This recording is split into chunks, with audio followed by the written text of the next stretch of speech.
ఉండే అన్ని మెట్రోపాలిటన్ నగరాల కంటే ఒక మంచి నగరంగా తీర్చిదిద్దిండ్రు. కానీ ఇది సరిపోదు. అందుకే ఈరోజు మా ప్రభుత్వం ఈ హైదరాబాద్ నగరాన్ని ప్రపంచ దేశాలలో ఉండే నగరాలతో పోటీ పడాలనుకుంటున్నాం. ఒక టోక్యోతోనో, ఒక సింగపూర్తోనో, ఒక సౌత్ కొరియాతోనో, న్యూయార్క్తోనో మనం ఈరోజు కాంపీట్ చేయాలనుకుంటున్నాం. సో అంతర్జాతీయ నగరంగా మారాలి అని అంటే ఈ 2100 స్క్వేర్ కిలోమీటర్స్లో ఉన్న ఏరియాని కాలుష్యరహిత నగరంగా తీర్చిదిద్దాలి. ఈ కాలుష్యరహిత నగరంగా ఒక core urban reason economy, it is called cure, దీన్ని క్యూర్ చేయాలని మేము అనుకుంటున్నాము. దానికి మహిళా జర్నలిస్టులుగా మీరందరూ సహకరించాలి. రెడ్ కేటగిరీ, ఆరెంజ్ కేటగిరీ పరిశ్రమల్ని ఇక్కడ నుంచి ఔటర్ రింగ్ రోడ్డు బయటికి తరలించాలని ఒక ప్రణాళిక తీసుకున్నాం. ఇవాళ ఈ నగరంలో కాలుష్యాన్ని వెదలజల్లే వాహనాలన్నిటిని కూడా నిషేధించడం ద్వారా, ప్రైవేట్ వాహనాలను నిషేధించే కంటే ప్రభుత్వంలో నడిచే హైదరాబాదు నగరంలో outer ring road inside 2800 RTC బస్సులు ఉన్నాయి. మా పొన్నం ప్రభాకర్ గారి ఆస్తి. కానీ అవి డీజిల్తో నడిచి ఎంతో కాలుష్యాన్ని వెదజల్లుతున్నాయి. అందుకే ప్రభుత్వం ఒక పాలసీగా తీసుకున్నది. 2026 డిసెంబర్ లోపల ఈ 2800 డీజిల్ బస్సులను జిల్లాలకు తరలించి 100% ఈవీ బస్సులను హైదరాబాదు నగరంలో మనం తేబోతున్నాము. ఆల్రెడీ 500 బస్సులు వచ్చినాయి. ఇంకా 2300 బస్సులు డిసెంబర్ లోపల హైదరాబాదు నగరంలో బై డిసెంబర్ 9, 2026 లోపల ఒక్క డీజిల్ బస్సు కూడా ఈ నగరంలో ఉండదు.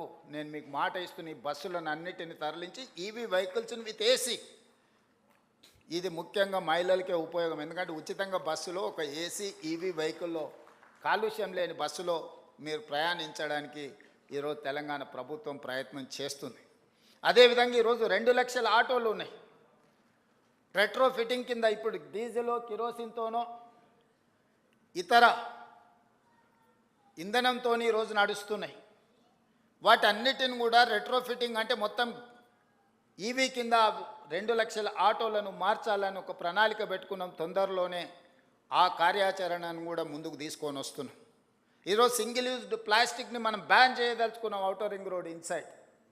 అదేవిధంగా ఈ పరిశ్రమలను, రెడ్ కేటగిరీ, ఆరెంజ్ కేటగిరీ పరిశ్రమలను నగరం బయటికి తరలించడానికి ప్రణాళికలు సిద్ధం చేస్తున్నాం.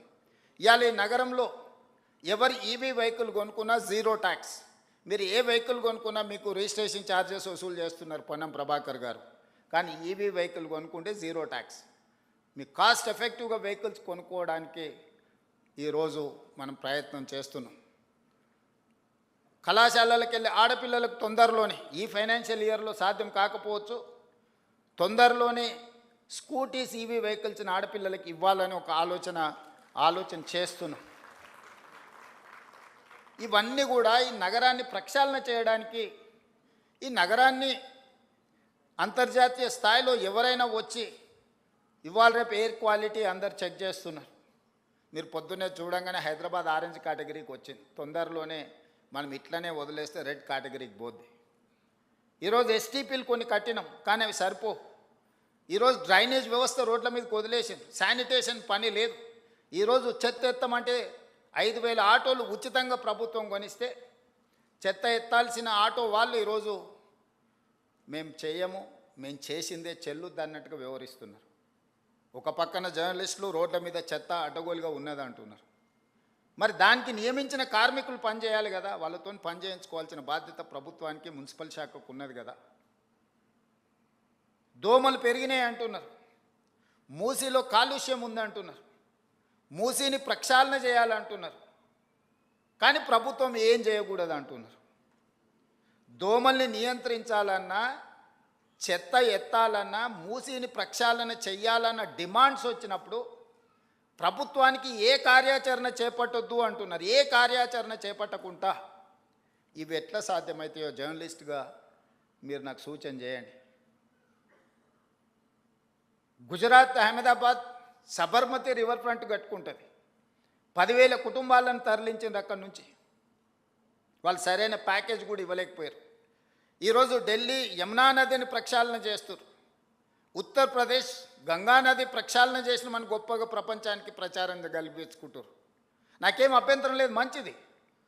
It is an a good program, activity. Why can't Musi river development? Ahmedabad Sabarmati river front చేసుకోవచ్చు, ఢిల్లీ యమునా నది రివర్ ఫ్రంట్ డెవలప్ చేసుకోవచ్చు, ఉత్తరప్రదేశ్ గంగా నది రివర్ డెవలప్ చేసుకోవచ్చు.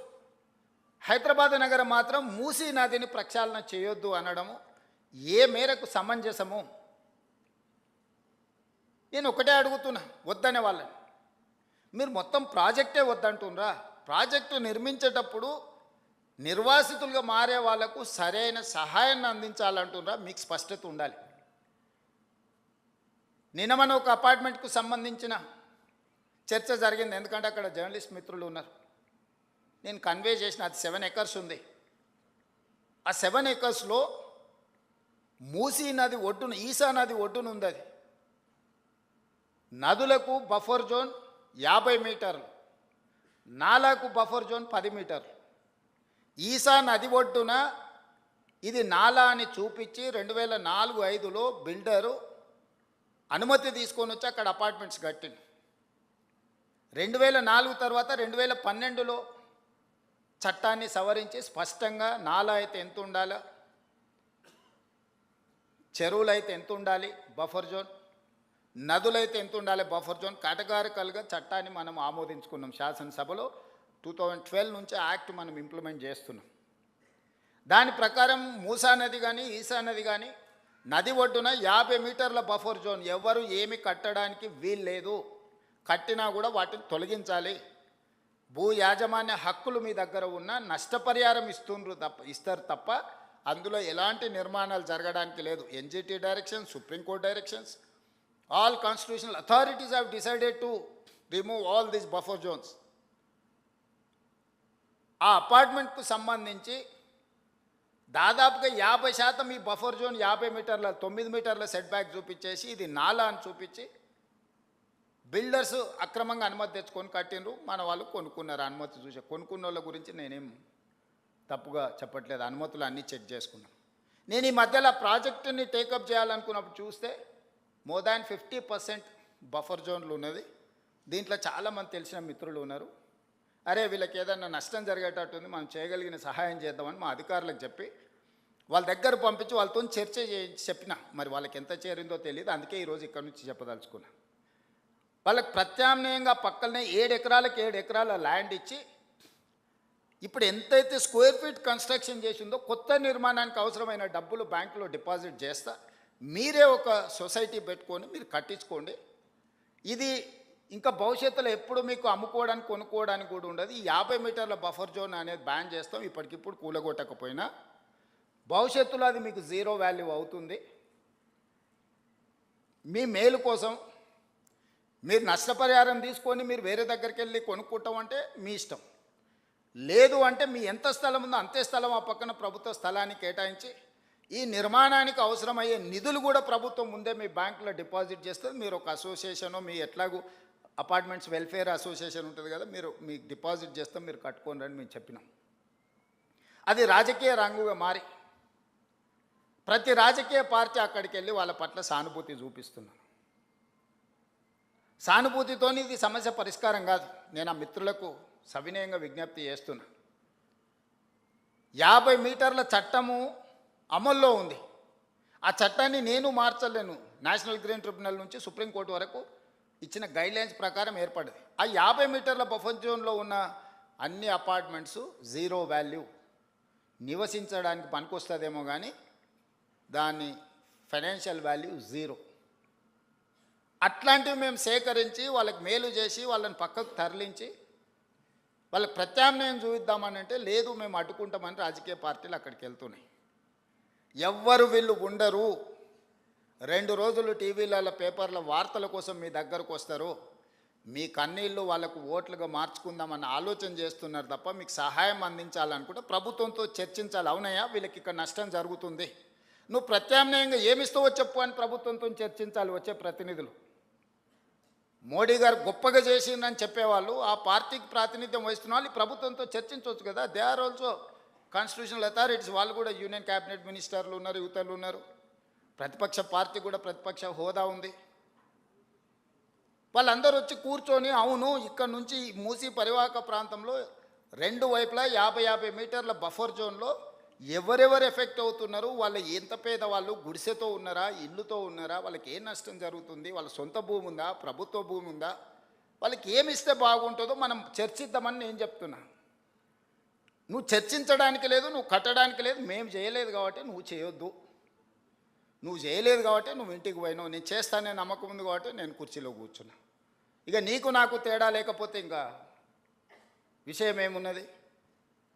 అందుకే మన నగరాన్ని కాపాడుకోవడానికి, మన నగరం అంతర్జాతీయ నగరంగా రాణించడానికి, మన నగరం ఒక దేశ ఆర్థిక వ్యవస్థకి వెన్నెముకగా మారడానికి మీ అందరి సహకారం నాకు కావాలి.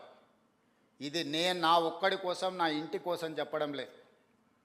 మీరందరూ మహిళా జర్నలిస్టులు అనుకుంటే రేపు 13th రోజు తాజ్ కృష్ణాలో పవర్ పాయింట్ ప్రజెంటేషన్ ఈ మూసీ నది మీద ఫేజ్ 1 మీద ఈరోజు డీటెయిల్ ప్రాజెక్ట్ రిపోర్ట్ ఇవ్వబోతున్నా. గాంధీ స్టాచ్యూకి 5,000 కోట్లు ఖర్చు పెడుతున్నారు. ఎవడన్నా బుర్రుండేటోడు 5,000 కోట్లు ఖర్చు పెడతాడు ఆ స్టాచ్యూకి. స్టాచ్యూ కాస్ట్ 70 కోట్లు. ఆడ విజ్ఞాన మందిరం మొత్తం కట్టడానికి 100+ ఏదో అవుతుంది. టోటల్ కలిపితే కూడా 200 కాదు. అంబేద్కర్ భవన్కి 220 కోట్లు పెట్టారు, సంతోషం. మహాత్మా గాంధీ ఒక విజ్ఞాన కేంద్రానికి ఒక 200 కోట్లు పెడితే మీకు వచ్చిన కష్టం ఏంటి? దాన్ని 5,000 కోట్లు 10,000 కోట్లు అని చిలువలు పలువలు చేస్తారు. నిజం గడప దాటకంటే ముందే అబద్ధం ఊరంతా తిరిగి వస్తుంది. ఇట్లాంటి దగ్గరనే మహిళా జర్నలిస్టులను నా రిక్వెస్ట్ ఒక్కటే, వాస్తవాలను మీరు ప్రజలకు చెప్పండి. అంతెందుకు ఈ గేట్లకు ఎప్పుడన్నా వచ్చిండ్రమ్మా? ఎవరు ఎంతమంది ఉన్నారు చేయొద్దండి గేట్లకు వచ్చిన వాళ్ళు గతంలో? ఇప్పుడు కాదు, గతంలో 5-6 మంది ఉంటారా? గతంలో అప్పుడు కాదమ్మా, రాజశేఖర రెడ్డి గారు ఉన్నప్పుడు ఇది ఇట్లా లేదు కదమ్మా. గడిగా ఉన్నప్పుడు ఎప్పుడన్నా వచ్చారా? ప్రజాభవన్ అయినాక వచ్చి ఉంటారు. గడిగా ఉన్నప్పుడు వచ్చిన వాళ్ళు ఏమంటే అప్పుడు కాదమ్మా. 2014 నుంచి 2023 వరకు ఇందులోకి ఎంటర్ అయిన వాళ్ళు ఎవరు ఉన్నారు? ఒక 4, 1, 2, 3, 4 ఉన్నారు. సో ఈరోజు ప్రతిరోజు ఈ భవన్లోకి ప్రజలందరూ వస్తున్నారు.